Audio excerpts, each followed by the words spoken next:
Assalamualaikum warahmatullahi wabarakatuh. Kita akan menyaksikan kisah Nabi Musa alaihissalam.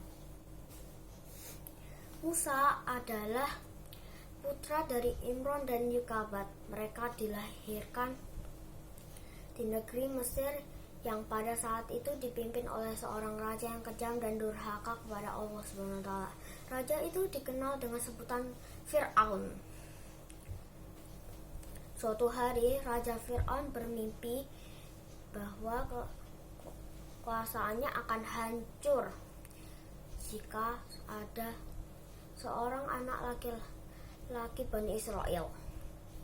Untuk mencegahnya, Raja Fir'aun pun melarang Bani Israel memiliki anak laki-laki. Untuk melindungi Musa yang masih bayi, Allah SWT memerintahkan ibunda Musa untuk menghanyutkan Musa di sungai Nil. Berkat perlindungan Allah SWT, Musa yang masih bayi ditemukan oleh seorang istri Raja Fir'aun yang bernama Asiyah. Ibu dan saudara perempuan Musa terus mencari tahu keberadaan Musa. Karena usaha yang tak kenal lelah, akhirnya mereka mengetahui bahwa Musa sedang ada di perawatan istri Raja Fir'aun.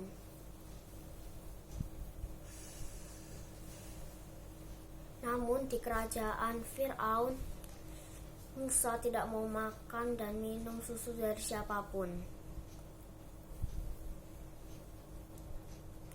Khawatir dengan keadaan Musa, istri Fir'aun pun akhirnya mencari orang yang mau merawat Musa.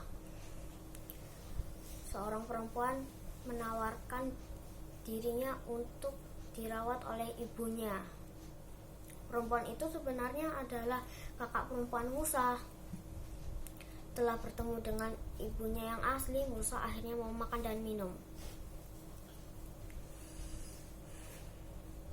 Nabi Musa pun diutus Allah SWT untuk mengajak kaum Bani Israel. Fir'aun pun diajak untuk menyembah Allah. Namun Fir'aun menolaknya. Dengan sombongnya, dia menganggap dirinya sebagai Tuhan dan menganggap mukjizatnya sebagai ilmu sihir. Tidak mau kalah, Fir'aun kemudian dan para penyihirnya untuk melawan Nabi Musa. Para penyihir berkata, "Hai Musa, lemparkanlah tongkatmu lebih dahulu, atau kami yang memulainya."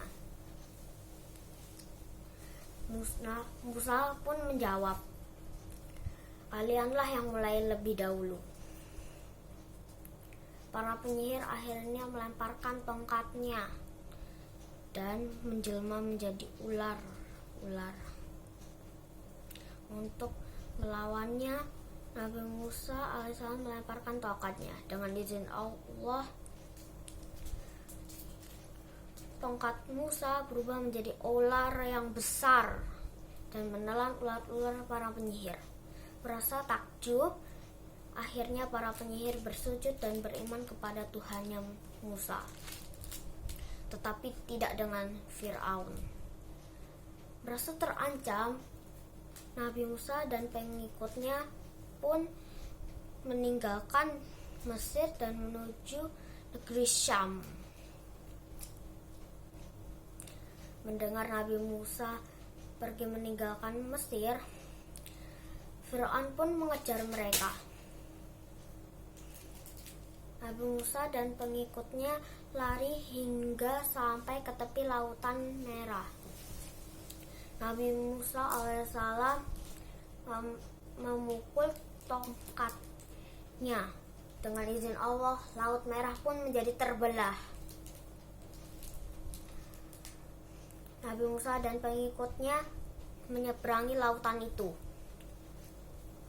Sementara Fir'aun terus mengajar di belakang.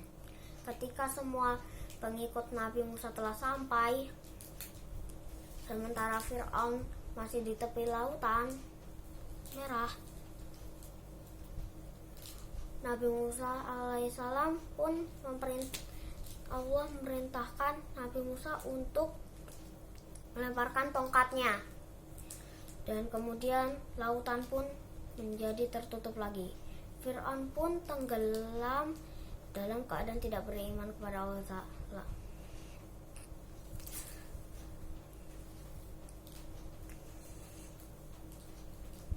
Dan itulah cerita Nabi Musa alaihissalam.